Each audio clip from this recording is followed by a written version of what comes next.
Hi everyone, welcome to This Salem Life. My guest tonight is Rory O'Brien. Rory, thank you for being on the show. Thanks for having me. And Rory wrote a book, a novel, his first novel called Gallows Hill.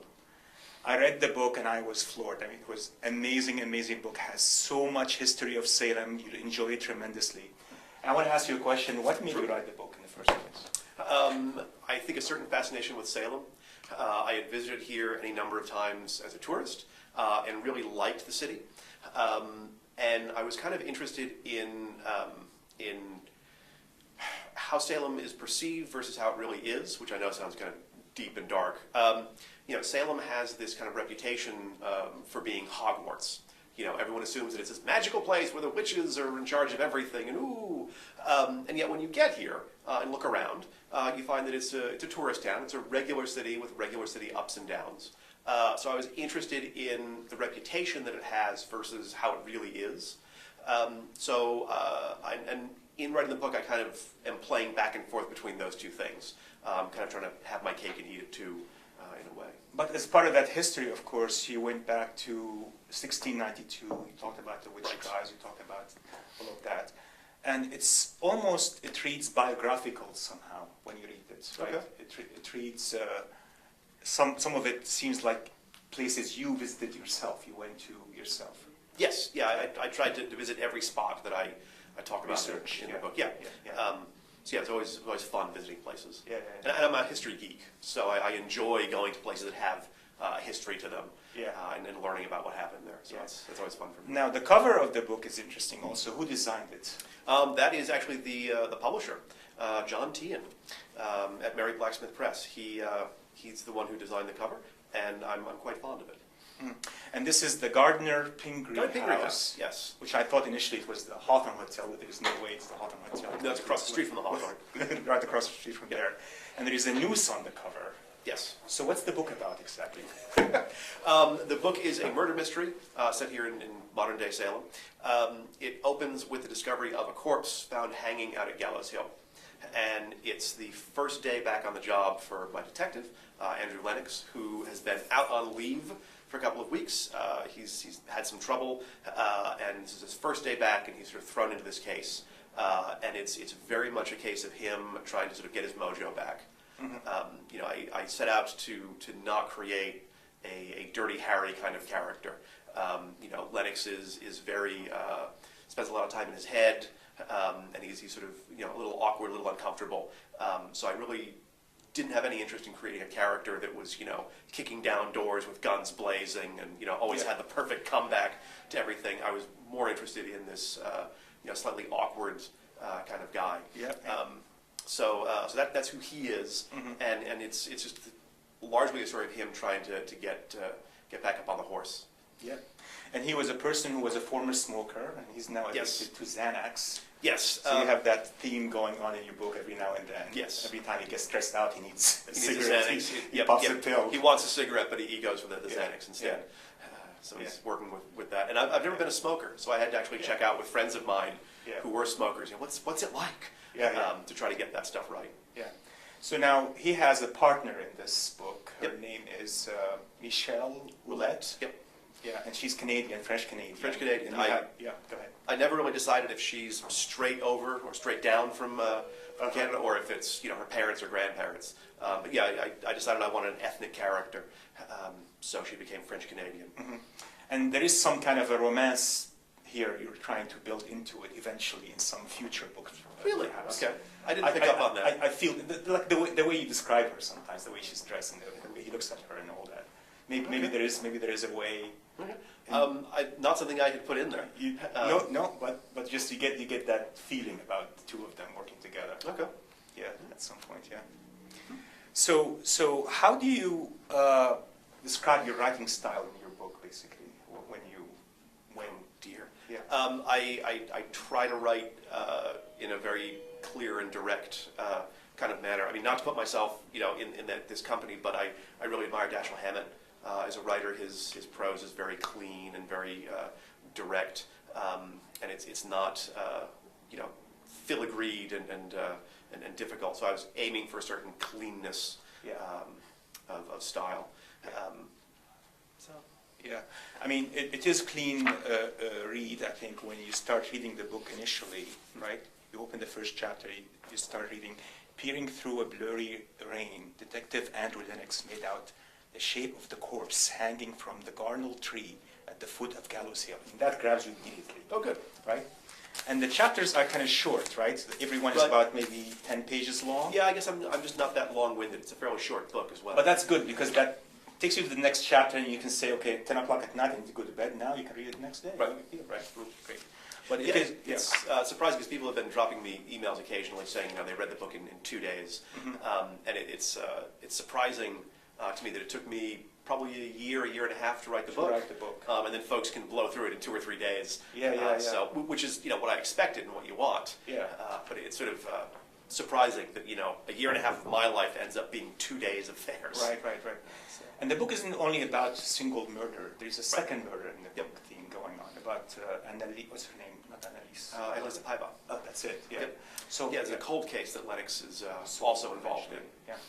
Which I wanted to use the cold case that's 6 years old, and I wanted to have a subplot going that didn't intersect with the main plot, but kind of reflected and paralleled it. And I went with a cold case from several years back because Salem is, I think, a city that is sort of always dealing with its own history in various ways. Well, that's it. I mean, you had the realism of Salem in the book, and then you had the fictional part of it that's all intermingling together. Yeah, like I said, I was trying to have my cake and eat it too in a way. Right.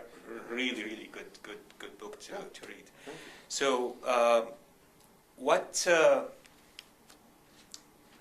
other books have you written besides this? I've written several history books back when I lived in Rhode Island.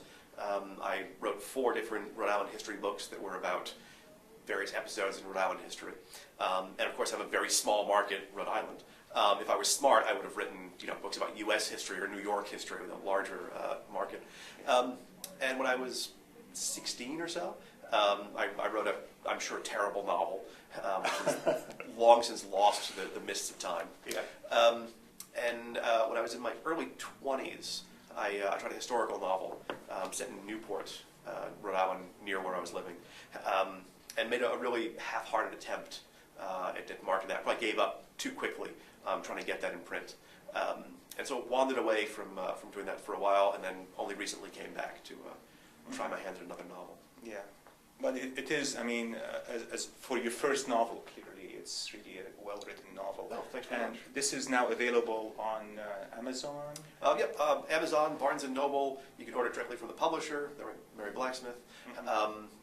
It'll be arriving in bookstores around town, I'm told, as the spring progresses. And the feedback has been tremendous. Feedback has been good, yeah. Which is great, assuming people aren't just being polite. So it's always it's you don't know. I mean, you write it and you publish it and you send it out into the world, and then you just sort of wonder how it's doing. Yeah. I had a neighbor of mine just the other day said, I read your book a month ago. Why didn't you say anything? I had no idea anybody was reading it. So it's just you never know who's out there reading it and where it's going. Well, I have my producer for the show. Her name is Pat Reed. She was at the train station, right? Train station, Pat? And she saw a man sitting there reading your book. She sent me a picture. That was lovely. Yes. So that's pretty interesting. So will your next book feature also Detective Lennox? Yep. I'm about 3 or 4 chapters into that now. Oh, great. Called The Afflicted Girl. Oh, you already have a name. Okay. Yep. And it's about a tourist who goes missing in town. Oh, Afflicted Girl. So Afflicted Girl. It sounds like there's haunting in it. Well, the thing is that when you read up on the Salem witch trials, you keep coming across certain phrases used over and over again. And the little group of girls in 1692 who started accusing others are time and again, in book after book, referred to as the afflicted girls. I don't know where that phrase first gets used, but it's the phrase that everyone seems to use. So I liked that, and I thought, well, the afflicted girl seems to be the obvious title for this. So so I'd like our viewers to see your writing style a little bit. So would you mind reading a chapter in your book? And I think we selected chapter 6 in your book you wanted to read. And so at your convenience when you're ready. Okay. Okay. So this is fairly early in the book, and Lennox has been sent off to deal with the monthly Crime Watch meeting. And they're a few days into the investigation of the corpse found out at Gallows Hill, and this has quickly become the talk of Salem. Sort of an infamous episode, because Salem's a pretty quiet town, and you don't get bodies hanging out at Gallows Hill anymore.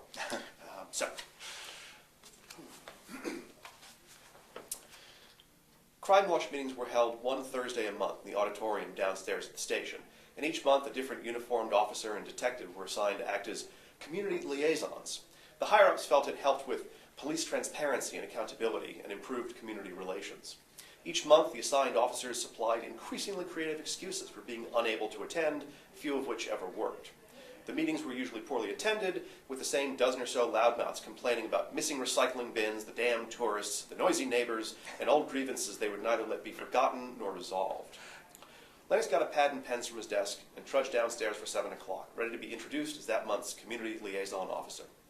When he opened the door to the auditorium, he realized tonight's meeting would be completely different. The room was packed, standing room only. His heart sank as he scanned the crowd. 3 city council members and several local reporters were scattered around the auditorium amid the usual gadflies, rabble-rousers, and concerned taxpayers.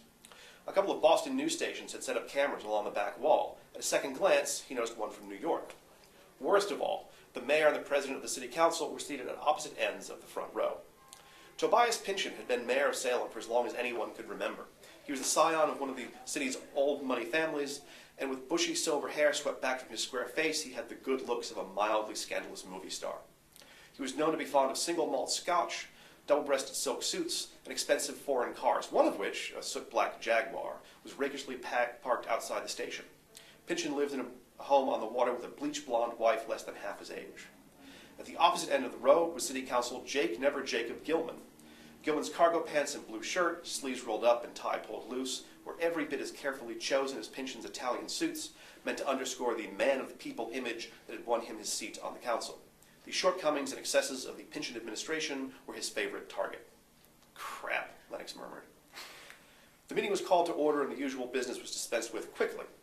Lennox was introduced and he rose stiffly to his feet, smiling and feeling as though he had been just thrown to a pack of very hungry, self-righteous wolves. "What can you tell us about the body you found?" someone immediately called out. "I'm unable to comment on an ongoing investigation, but we are working around the clock and pursuing several very promising lines of inquiry," he said, falling back on the traditional boilerplate.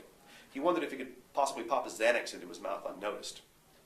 "We ask for your support and cooperation as we move forward with the investigation. If anyone has any information..." "Who was he?" a voice called. "Again, I can't comment on an ongoing investigation, but you all know that my administration has always been tough on crime, and I have been in very close touch with the chief of police and his men since Monday morning," Pynchon said, sweeping to his feet and turning to face the cameras more than the crowd. "If I've said it once, I've said it 100 times. Salem has the finest police force in the Commonwealth, and I know they are very close to making an arrest in this case. The streets of the city are safe, ladies and gentlemen, thanks to the hard work of our police officers. Work you have made more and more difficult for them to do every year," Gilman shouted back. "The last budget the City Council submitted to you increased funding to the police department, and you vetoed it. It took months of negotiation before we could pass a budget because of you, and everyone in this city knows it. This great city is teetering on the brink because of the failed policies of the Pynchon administration." Lennox closed his eyes. He remembered the budget in question, and the funding increase for the department had been minimal. It never would have covered the cost of hiring new officers. The department might have been able to afford a photocopier or a whiteboard. They were both, as usual, trying to be the hero and hoping that everyone forgot the details. It wasn't surprising that these two were using a man's murder to take shots at one another, but it was appalling. Pynchon wasn't there to reassure the citizens. He was there because there were cameras, and Gilman was there because Pynchon was there. "We wish this unknown visitor to our city to be surrounded by white light as he takes his first steps on his last great journey," intoned Magnus Moon, slowly rising. Magnus was a portly middle-aged man with long, dyed black hair and a melodramatic leather coat, and black Reeboks. Around his neck was a jumble of amulets, crystals, and pentagrams, and one hand rested on an ebony walking stick with a silver wolf's head handle. Magnus was a well-known local character, perennial candidate for various political offices, and utter egomaniac. Magnus was always sounded strangely rehearsed, and Lennox could easily imagine the man practicing his delivery in front of a mirror at home. We can only hope the myrmidons of the police force are able to bring the evildoer behind this deed to swift justice, Magnus concluded with a slight bow toward Lennox.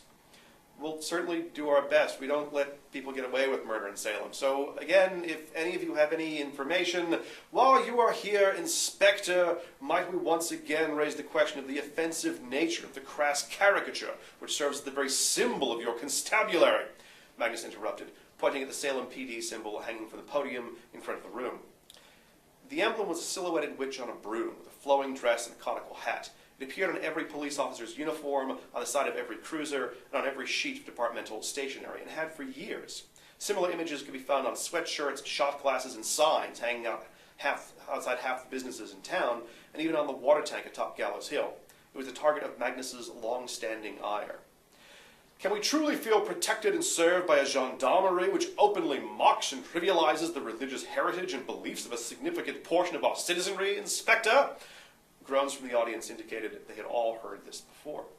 It's detective, actually, Lennox corrected, and the emblem is a recognizable symbol of the police department, which neither mocks nor trivializes anything.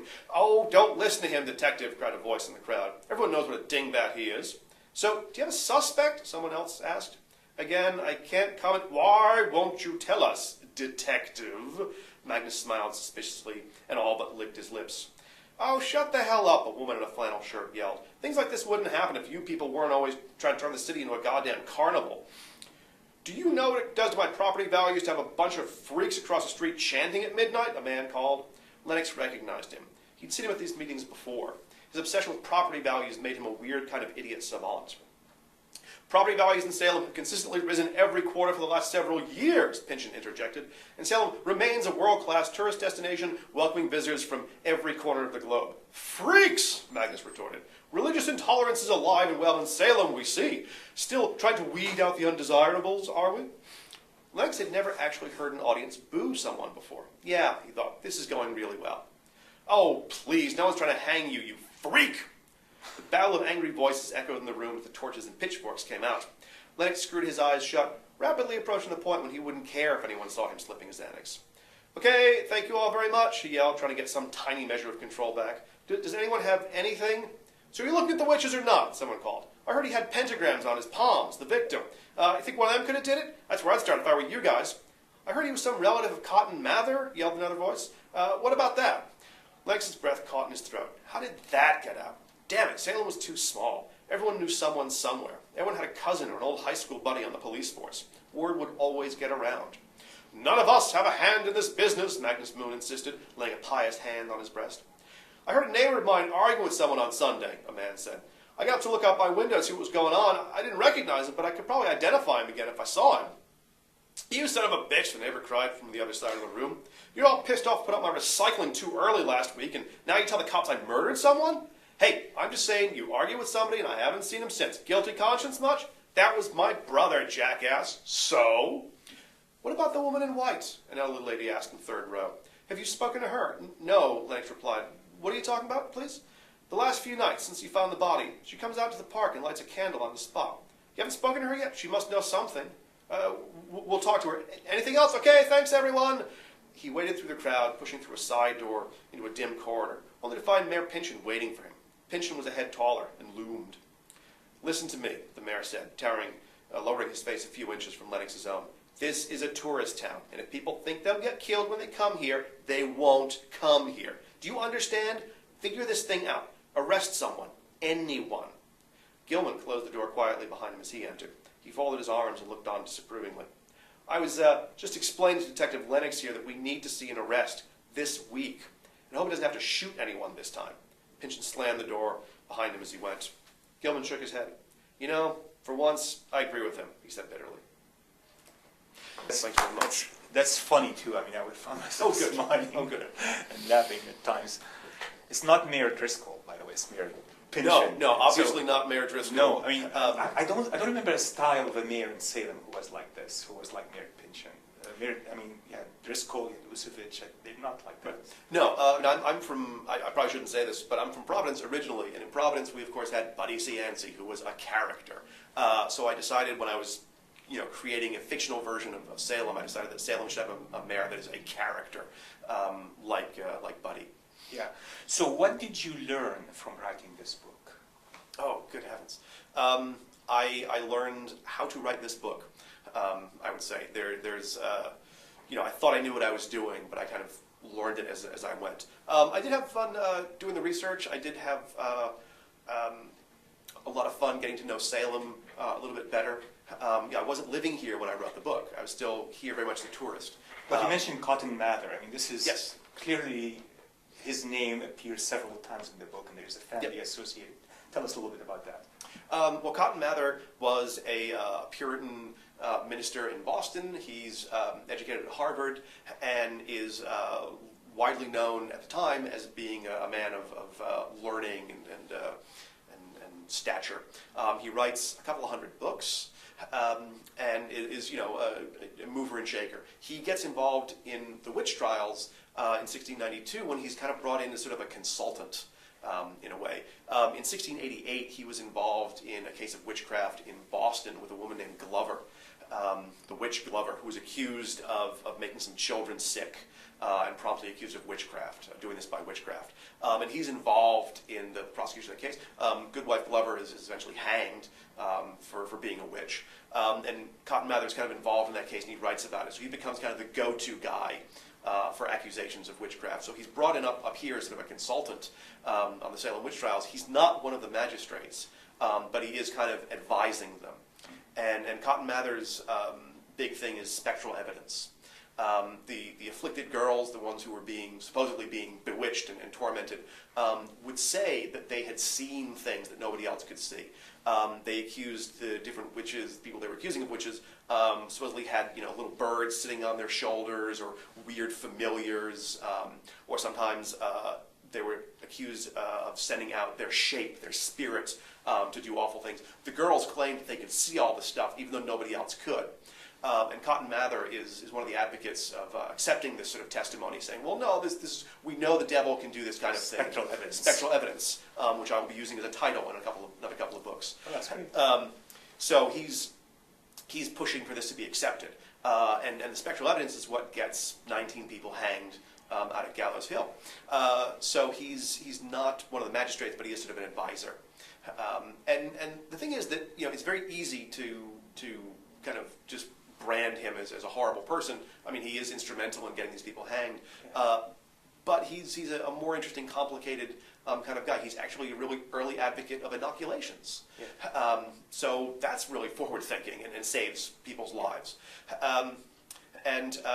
So he's involved in that way. He attends a couple of the executions.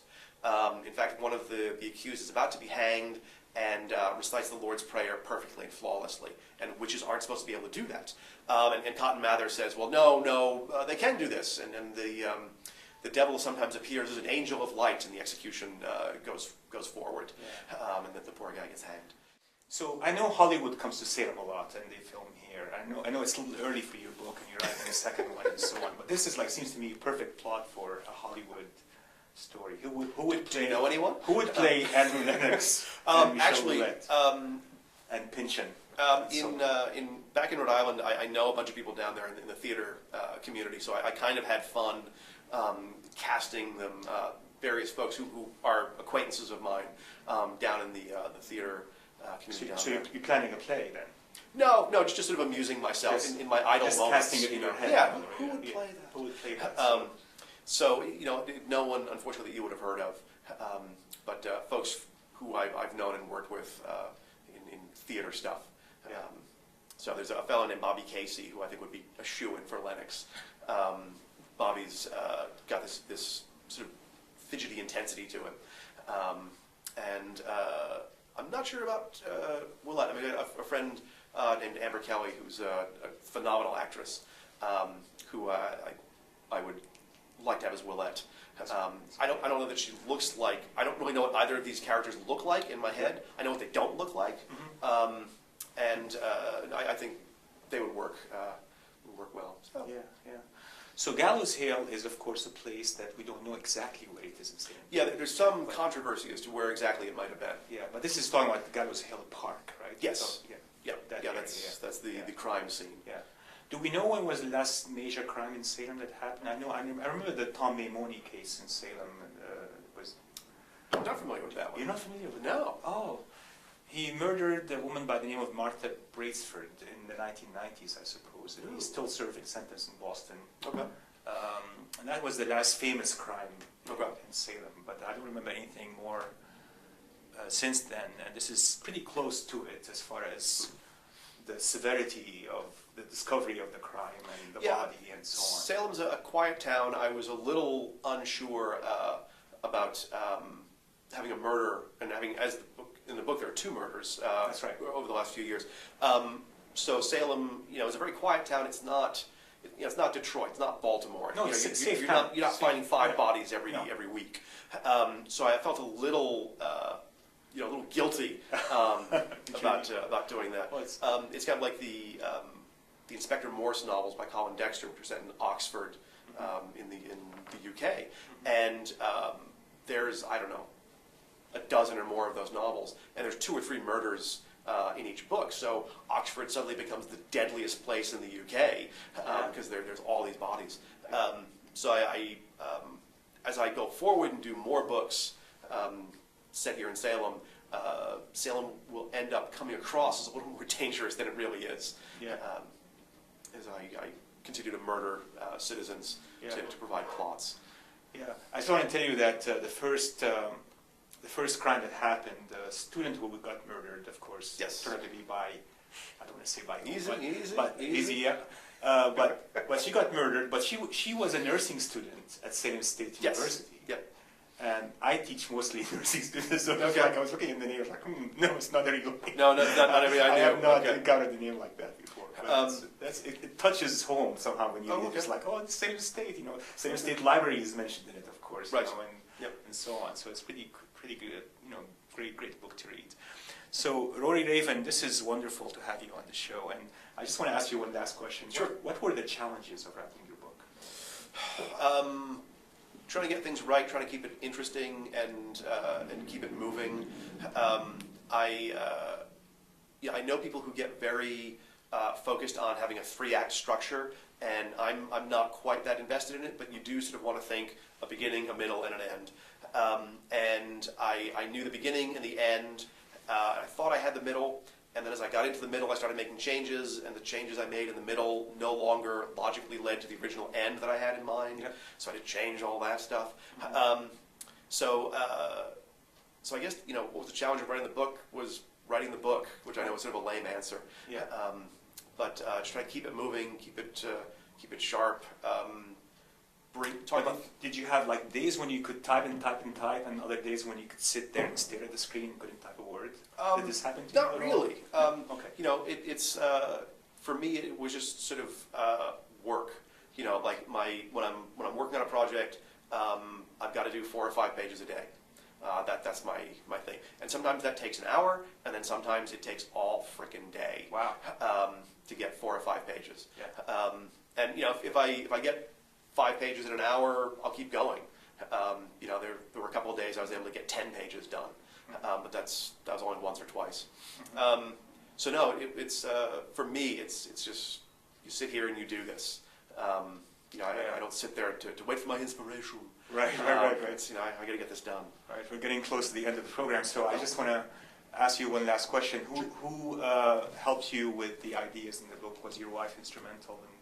She was, yeah. She puts up with a lot. Yeah. And sometimes I'll start going on. Okay, so I'm thinking that if this happens, then that can't happen. But then if I do it this other way, then that could happen. And she's very patient. Yep, okay, sure, honey. So that's I think she kind of knows when to stop listening when I'm just talking, and when she actually needs to listen to what I'm saying. Yeah. So thank you so much for being on the show. Thanks for having me. That's wonderful. I mean, the book again is called Gallows Hill by Rory O'Brien. And you can find it in stores in Salem, I suppose, now also? Apparently, yes. They'll be popping up in different stores around town, I'm told. And if not, you can always find it online. But always go to your local brick and mortar shop first. Exactly. Support the book, Salem book. Thank you so much again. Thanks for having me. Thank you. It's lovely. And good night, folks.